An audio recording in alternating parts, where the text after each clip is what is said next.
Hello, celebrity gossip enthusiasts. I'm Us Weekly's entertainment director, Travis Cronin, and you're tuned into Us Weekly's Hot Hollywood podcast, the show where we break down all of the hottest celebrity gossip stories of the week so you are in the know.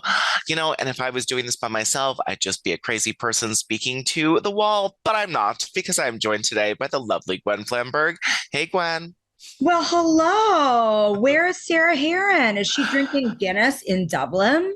No matter what hour of the day it is, I know she is drinking Guinness somewhere in Dublin or on the coast of Ireland. She is just on brand, always, indeed. Oh, on brand. Our flush-faced beauty, soon to become a European citizen after she meets a good old Irish lad up on the coast there as she serves up Galway gal. Yeah, she would be a Galway gal. Well, we will have Sarah back next week. But for now, Gwen, I want to get right into our woes of the week. These are the stories that made my co-hosts and I clutch our proverbial pearls. They just really stood out to us for one reason or another. Gwen, what story stood out to you this week? Travis, have you been watching the new seminal show on the Hulu network, Tell Me Lies? I have not. So Tell Me Lies is a show on Hulu. It's basically about a very lovely, unassuming, not very smart girl in college who falls for a guy who is just gaslighting her left and right. Every single person who I've talked to about this show, it is highly, highly triggering because everybody has a Steven in their life at some point. Steven is the character's name. Totally. Now, spoiler alert, for those of you who have not seen the finale, I'm not really giving that much away, but something wild happens from a beauty standpoint, which is at the very end of the finale, the main character gets really nervous about something wild, a crazy twist that basically ends the finale of season one. And she breaks out in stress hives, like a rash, and covers it up. So the makeup artists on this show, how genius was that? That they created these stress hives in real time. It's just one of the most wildly interesting, crazy, triggering things that a makeup artist has ever done in a Hollywood show. And so it's a crazy thing. And if you want to read all about it, see the images, see how it went down, go to usmagazine.com/stylish. Of course, we got the scoop.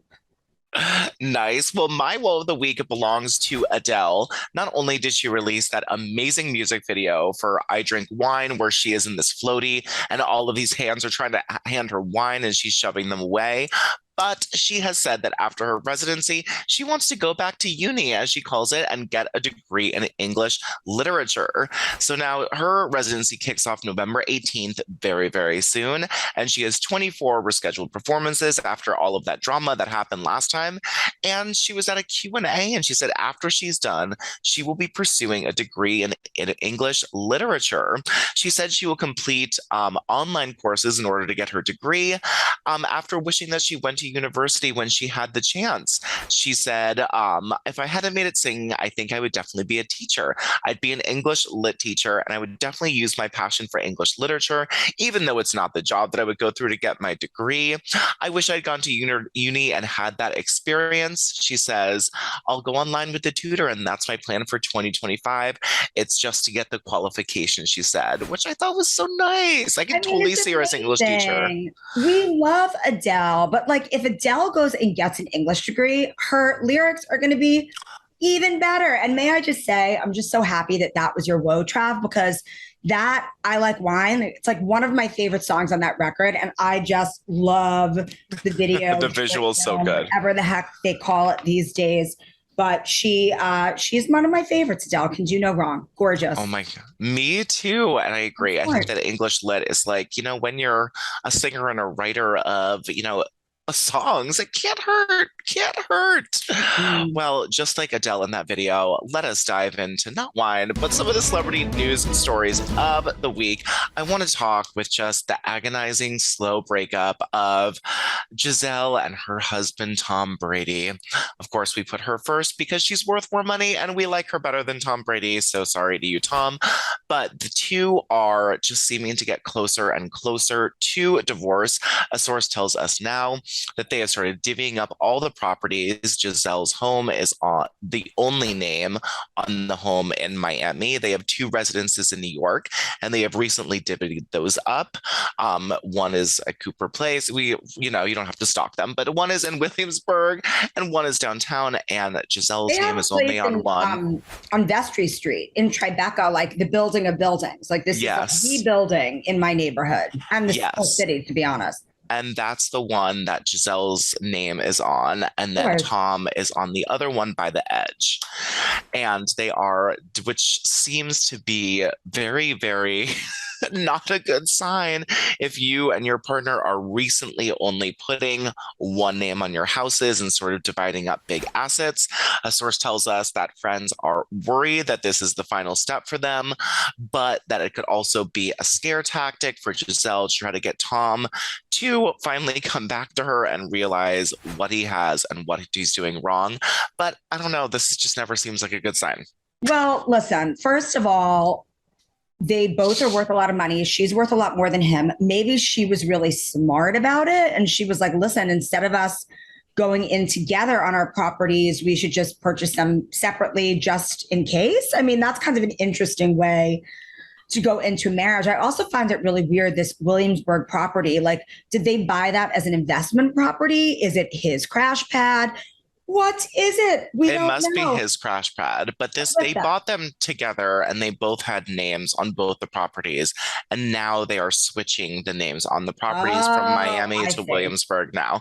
So this is a new revelation that they are not on as a couple for any of these properties. Very interesting. But also, let's just, go back, revisit down memory lane when we would see them together at Harry Josh's pre-Met Gala hair ball. Now, Tom and Giselle together, it's like staring at the sun. They're so gorgeous. But you may remember, Trav, you tried to teach him how to twerk. I was there. I saw it. He did not have a lot of rhythm. No. And I sort of thought right there and then, she is like this passionate Brazilian, I don't know. It's not surprising to me that it's not going to go the distance. It's just really sad to me that he can't just retire from football, retire from commentating, and just let her have a moment and a shine because she has dedicated so many years of her life to him and his success, and he does not seem to want him to do the same. It's just so interesting to me that, like, as a star quarterback, that's the only way that he has his identity and has his ego stroked. It's like, as a dad, as a husband, as just like being a part of a community, it's like that's not enough for him. And that's really sad. It is. It's really sad. And they might both be gorgeous, but they have problems too. Well, let us move on to Matthew Perry. Matthew Perry has a brand new memoir out. It's called Friends, Lovers, and Big Terrible Things. And we are going to walk you some of the highlights because there are some huge, huge bombshells, some juicy revelations. Well, he first shared that he, of course, had huge addiction problems his entire life, his entire career up until this day. And he shared that he nearly almost died while the time that he was filming Friends because he had taken 55 Vicodin tablets and a quart of vodka every single day just to make it through the day. Matthew Perry estimates that he spent about $9 million trying to get sober and, reveals that he's had 14 surgeries, nearly died several times, and occasion his heart has stopped beating for 5 minutes. And he now has the bowels of a, quote, man in his 90s after being forced to wear a colostomy bag for a year. Now, his addiction wasn't the only thing he opened up about. he talked about dating Julia Roberts, which I completely forgot until he brought it up, whom he actually dumped at the time in the 90s. And he said, quote, I can't even begin to describe the look of confusion on her face. I was not enough. I could never be enough. I was broken, bent, and unlovable. So instead of facing the inevitable agony of losing her, I broke up with her, the beautiful and brilliant Julia Roberts. Later, he would go on to watch her he was in the audience to watch her win Best Actress, the Oscar for Erin Brockovich in 2001. Rough time. Now, years before they were both cast in Friends, Matthew Perry asked out his friend Jennifer Aniston at the time, but she turned him down. He wrote that he always harbored a crush on her. Matthew says, fairly early in the making of Friends, I realized that I was still crushing badly on Jennifer Aniston. Our hellos and goodbyes became awkward. And then I'd finally ask myself, how long can I look at her? Is 3 seconds too long? And he also revealed that it was actually Jennifer Aniston who came to his trailer to intervene when his addiction spiraled out of control, telling him, hey, this whole cast can smell booze on you. Now, Gwen, you might say, wow, that's a lot of really famous, really gorgeous men for Matthew Perry. Well, I'm going to throw another one. He also writes about making out with Gwyneth Paltrow inside of a broom closet at a party before they both got famous. Oh, and there's one more. There was the time that he was set up with Cameron Diaz. But she wasn't really enthusiastic. Matthew said, quote, Cameron got almost instantly stoned. It was clear that she wasn't interested in me at all. Adding insult to injury, he writes, she accidentally punched him in the face. Accidentally punched him in the face. I wonder when and how. I just feel so wildly sad for Matthew Perry after reading everything about this memoir, because as I think we all knew that he struggled with addiction, had these huge addiction issues. We all saw the reunion and saw how kind of terrible he looked, but nobody knew that it was quite this drastic. I mean, it is kind of amazing. This guy cheated death. I mean, oh yeah, all of his issues that he had with his intestines, his stomach, this is like what Elvis died of. You know, it's kind of amazing that he was able to sustain such a heavy addiction for so long. And all I have to say is like, bravo to him. Bravo to him for not holding back in this memoir, putting it all out there, and really, you know, coming as clean as he possibly could have. And you know, what a way to lay all your regrets bare, but in a memoir. Like, could have had could have had Julia could have had Jen, could have had Gwynny, you know. Never had a chance with Cameron. Well, no.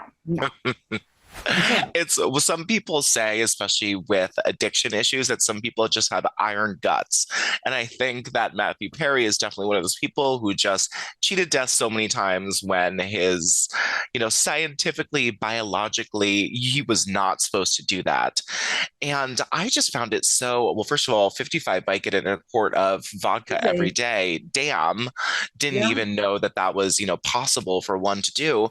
But also, he broke up with Julia Roberts. I don't get it. He did it for the right reasons, just, you know, knowing that they were going to go away. But it's just, that's so wild to me. Wow. That was a shocker.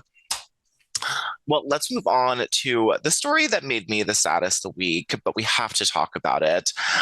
Leslie Jordan, the actor and comedian and light of all of our lives, died this past Monday in a car crash in Hollywood. He was 67 years old. His rep confirmed to us and said, quote, not only was he a mega talent and joy to work with, but he provided an emotional sanctuary to the nation. Now, Leslie Jordan was known for playing Beverly Leslie on the long-running sitcom Will and Grace. He had roles on American Horror Story and Call Me Kat. Leslie Jordan was really known. His fame grew exponentially during the pandemic, where he posted warm-hearted joke and updates about his life. You know, just everyone related to him. It was like, I've walked around my house for the 1500th time. And it was so heartbreaking to hear about this.